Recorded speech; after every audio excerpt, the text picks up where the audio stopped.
Pues buenas noches, una noche más con todos ustedes en Canal Sierra de Cádiz, y con el permiso de ustedes me voy a quitar las gafas y la mascarilla para saludaros, aunque preceptivamente hay que ponérsela otra vez. Así que tenemos esta noche a doctor Antonio Rodríguez Trujillo, que amablemente se ha ofrecido a contarnos algunas de las cosas de su experiencia, más en estas navidades que hay algunos factores más importantes respecto a otros años en cuestión de urgencia, ¿no?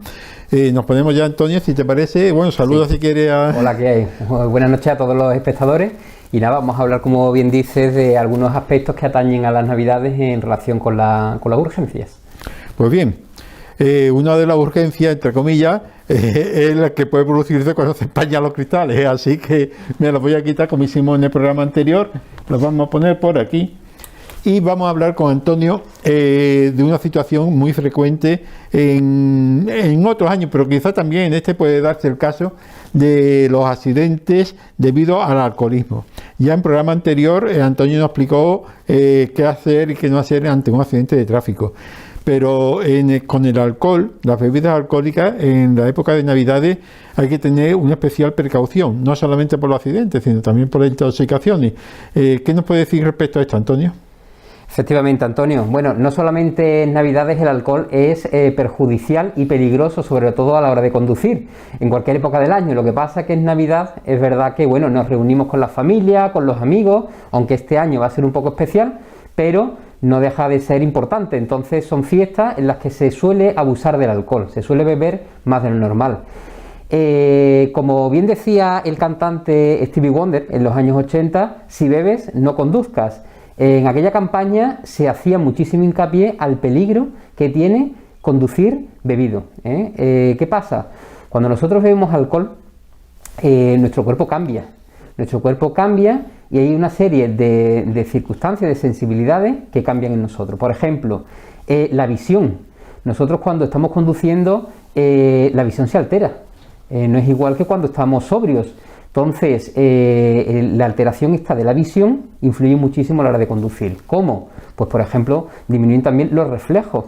No es lo mismo ir conduciendo sobrio, que tú estás en plena facultad de reflejos, como cuando has bebido alcohol, que evidentemente todo se retrasa. Es decir, los movimientos son más lentos, no estamos pendientes de lo que nos ocurre porque la sensibilidad, como digo, está alterada.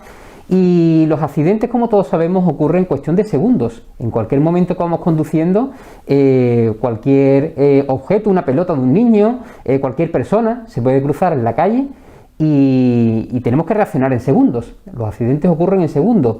¿Qué ocurre cuando hemos bebido alcohol? Que eso se multiplica. Es decir, esos reflejos son mucho más lentos. Por tanto, no podemos reaccionar de forma tan rápida como cuando estamos sobrios. Es una de las grandes preocupaciones de conducir habiendo bebido. Después, evidentemente, toda la percepción, como he dicho, cambia mucho. Los sonidos, incluso la euforia. Cuando hemos bebido alcohol, aumenta nuestro nivel de euforia, es decir, estamos más contentos, más alegres, como que cambia un poco la percepción de la realidad y nos ponemos mucho más confiados. Entonces, esa confianza es la que también produce, en muchas situaciones, pues accidentes, que son inevitables cuando se bebe alcohol. Por eso, siempre los cuerpos de seguridad, policía, guardia civil, siempre está pendiente un poco de hacer test de alcoholemia, porque es una gran causa de accidentes de tráfico en nuestro país y en el mundo. Efectivamente, es decir, el alcohol y el conducir son totalmente contraindicados. Pero también, y además muchas veces decimos que son personas jóvenes, que son imprudentes, las que beben, que se toman 2 cervezas o una copa de más, pero también personas mayores.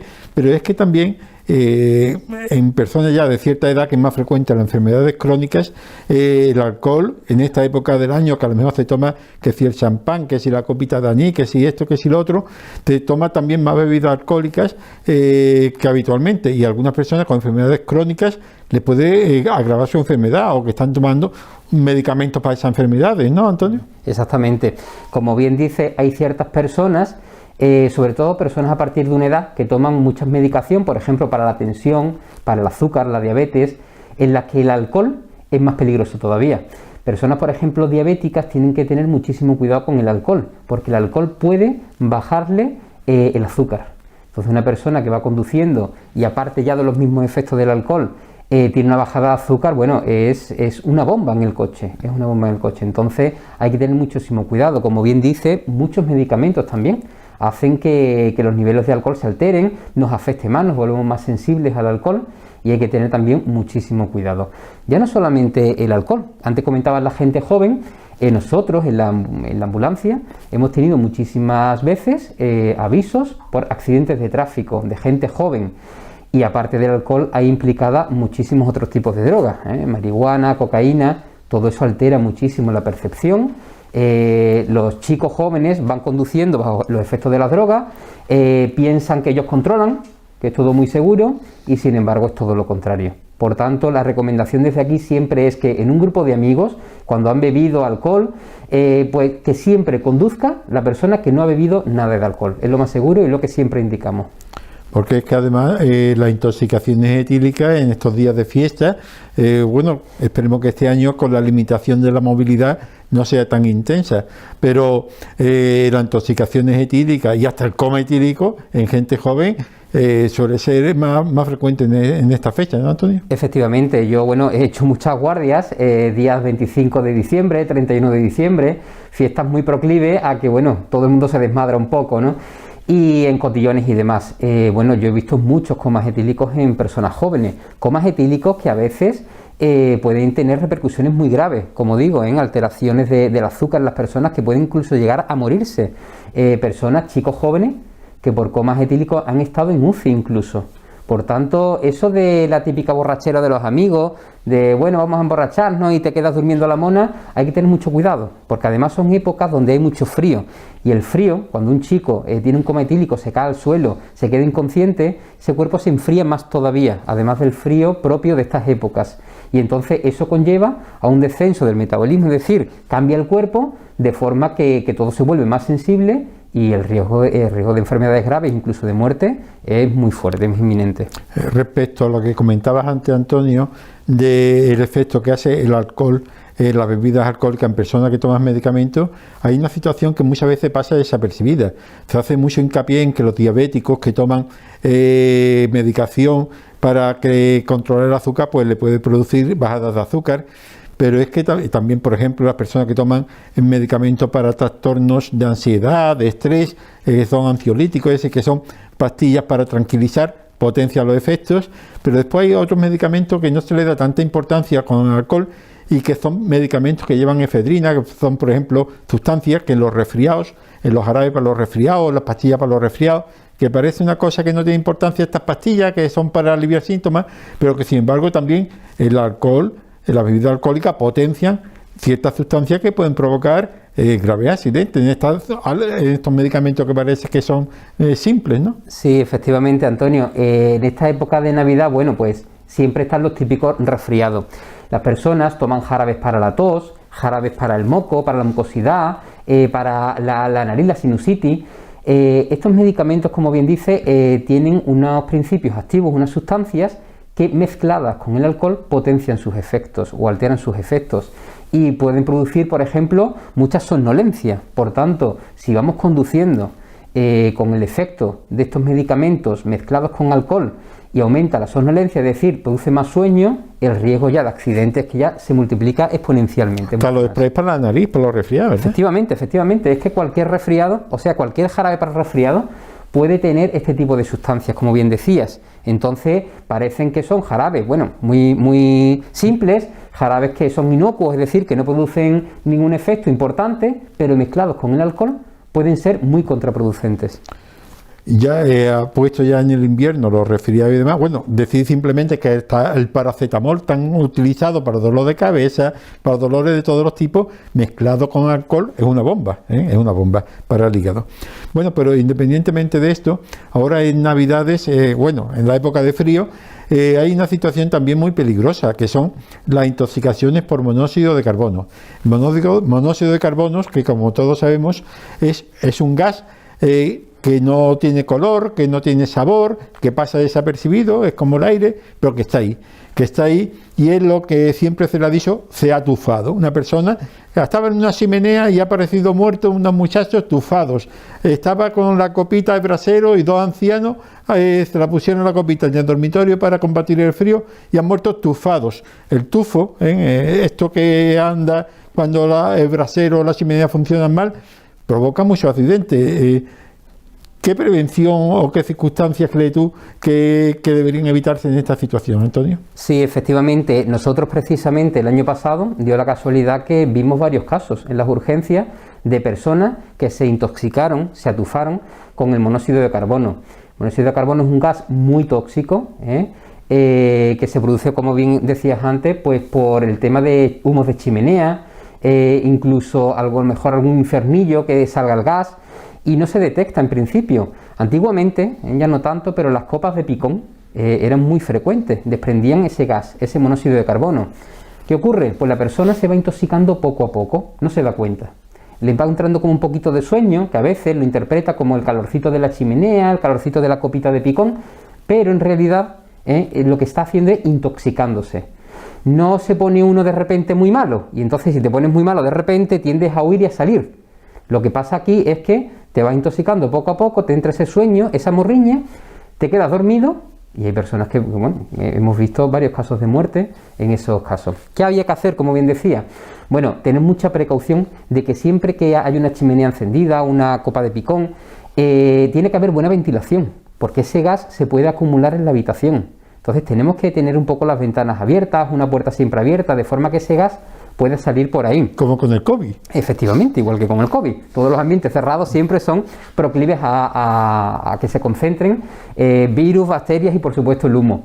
Entonces, pues lo que tenemos que hacer es eso, ventilar bien las habitaciones. Por supuesto, cuando una chimenea por la noche se enciende por una celebración o porque estamos en nuestra casa o una copa de picón, siempre por la noche apagarla muy bien y dejar siempre una ventana para que pueda salir el aire y el humo, porque eso durmiendo nos puede intoxicar. Se han visto también casos de personas en furgonetas y demás que encienden un típico infernillo, un hornillo tal, y ese gas se va desprendiendo y bueno, por la noche pues se intoxican y mueren.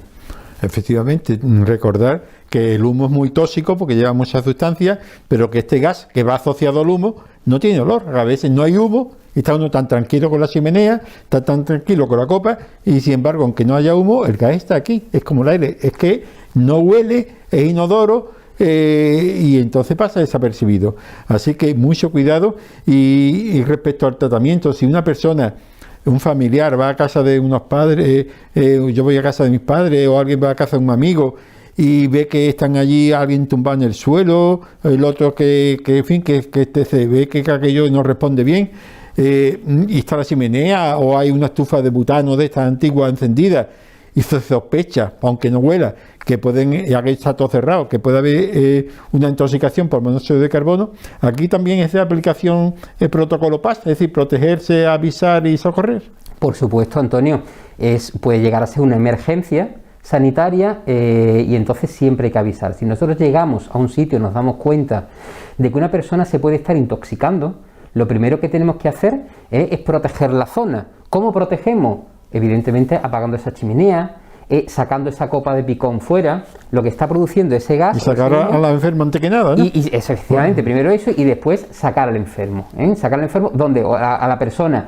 Sacarla en un ambiente que haya aire puro. Aunque sea a la calle, aunque haga frío, pero en ese momento hay que sacarlo, que respire oxígeno, que respire aire puro y que se quite de esa contaminación por el humo. Eso es lo primero que tenemos que hacer.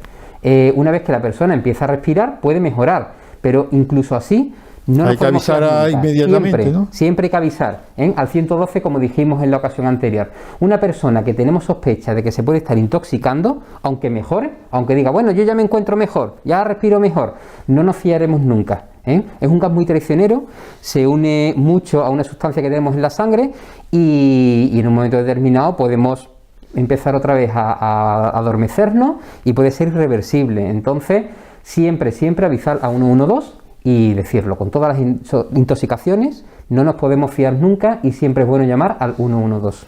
Y socorrer, ¿podemos hacer algo? ¿Reanimación cardiopulmonar si no respira? ¿O ponerlo en posición lateral? Si respira, ¿qué hacemos? Efectivamente, Antonio, si la persona vemos que está muy adormecida, lo que tenemos que hacer es sacarla fuera y siempre colocarla en la posición lateral de seguridad. Si respira. Si respira, efectivamente. ¿Por qué? Porque esa persona al adormecerse puede tener un vómito, y entonces con el vómito se puede atragantar, siempre de lado.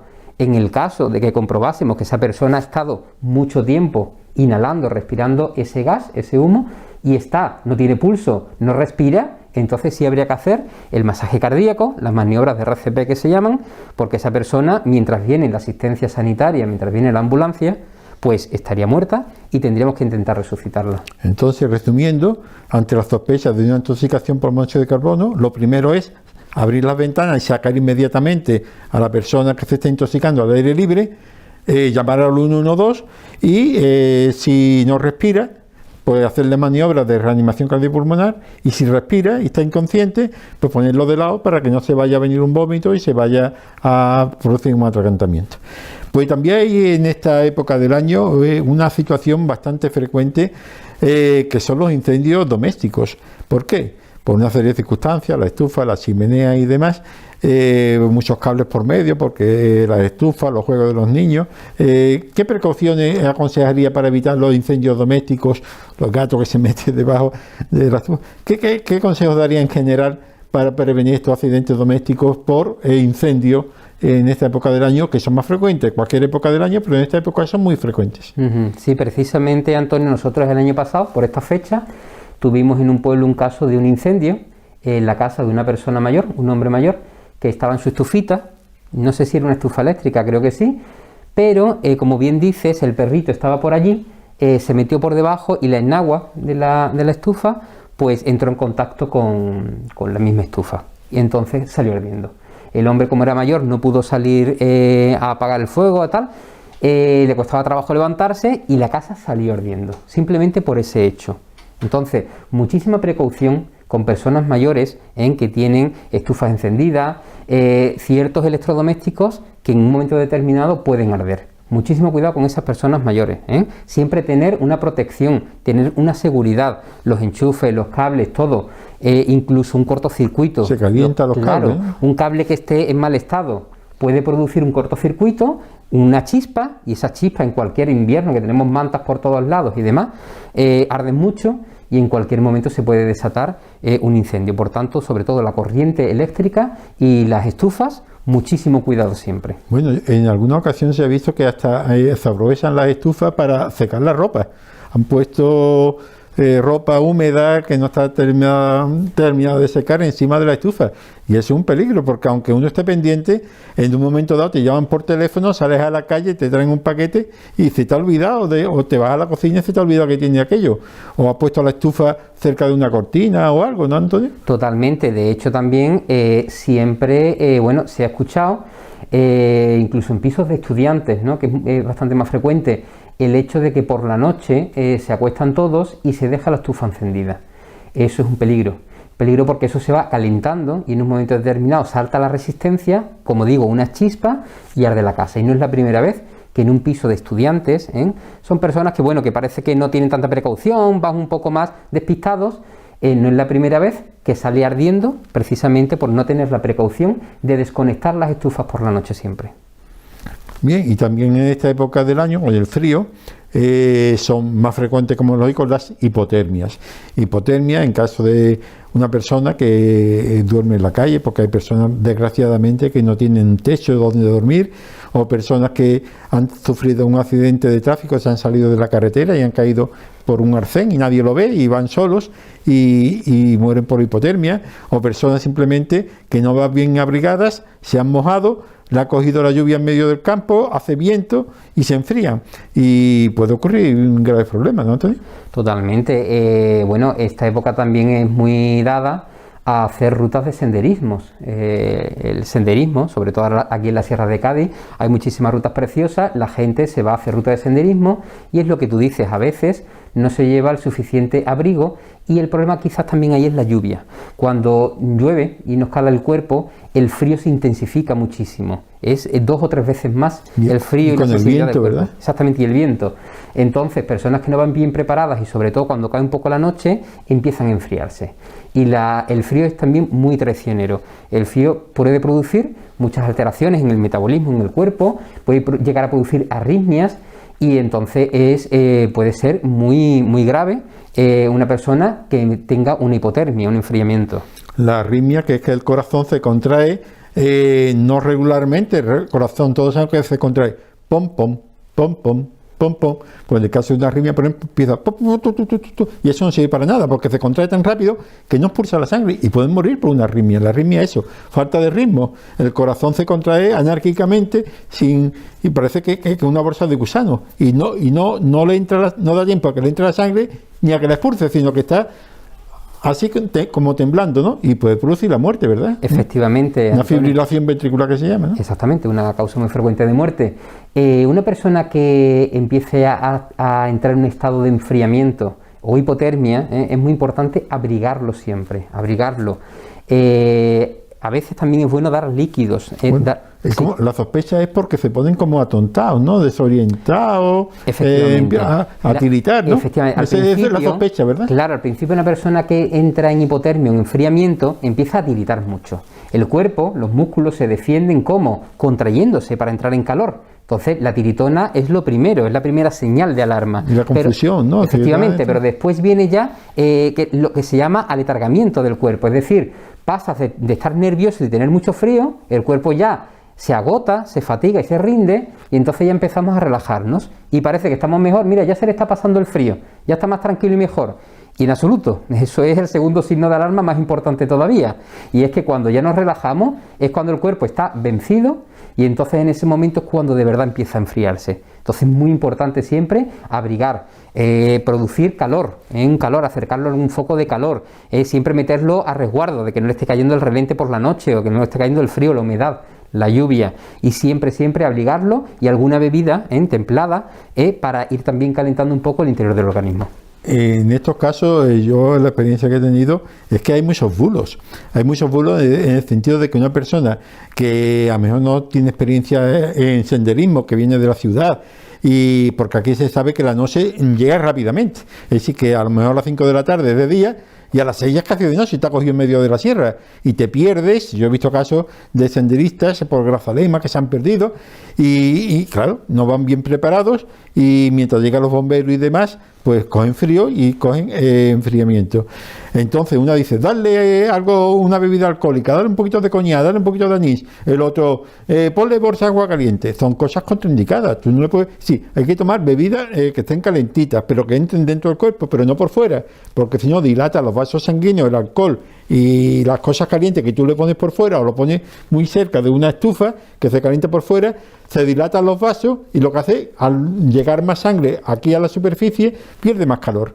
Lo que hay que hacer es abrigarlo, y en todo caso una bebida calentita, pero que le entre por dentro del cuerpo, bebida, pero no por fuera, y no darle bebida alcohólica, ¿no, Antonio? Porque dilata los vasos sanguíneos y pierde más calor, ¿no? Efectivamente, siempre se ha dicho eso de que aplicar alcohol, y el alcohol es contraproducente también en ese sentido, en la piel, porque el alcohol lo que hace es ensancha, dilata los vasos sanguíneos que hay en la piel, las arterias y las venas.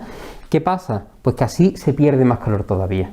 Cuando hay mucho frío, el cuerpo lo que tiende es, todas las arterias y las venas se ponen pequeñitas para que no se salga el calor.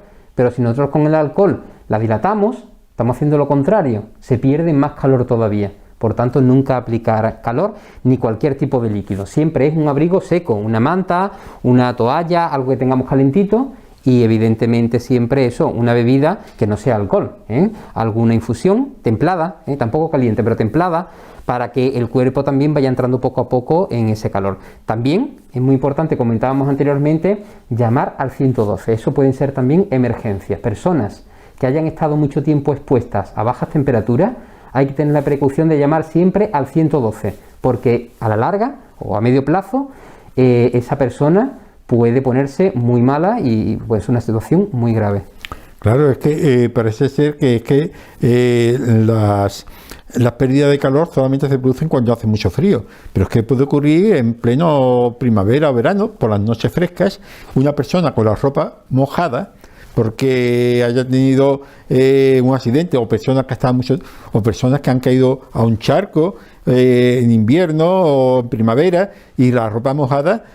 Con esto se pierde muchísimo calor, una ropa mojada, ¿verdad, Antonio? Y más si está tumbada en el suelo y no se le ha puesto algo seco debajo, porque si dice no se le puede mover, pero ponerle algo debajo para que su cuerpo, aunque no esté mojado, para que su cuerpo no esté en contacto con el suelo, porque va a perder calor y puede producir una hipotermia, sobre todo de noche y más, ya digo, aunque no sea invierno, en primavera. Por eso el abrigar a las personas es fundamental, ¿no? Sí, Antonio. Y darle la ropa húmeda. Efectivamente, esto me recuerda que el otro día en la urgencia, en La Guardia, vimos un accidente de tráfico por la noche, a la 1 de la madrugada, y tardamos unos 10-15 minutos en llegar al sitio, era en medio de un campo, estaba el coche allí y la persona estaba tirada en el suelo. Cuando llegamos, esa persona, ese hombre, estaba tiritando de frío. Y eso es muy peligroso, Estaba en contacto directamente con el asfalto, ese hombre estaba perdiendo muchísimo calor y entonces en esos casos siempre hay que aislar, es decir, colocarlo como se pueda encima de una mantita para que no esté directamente en contacto con el asfalto, con la hierba mojada, húmeda, y ya nosotros lo que hacemos es retirar la ropa, porque la ropa húmeda, la ropa mojada, como he dicho, baja la temperatura 3 veces más que la ropa seca.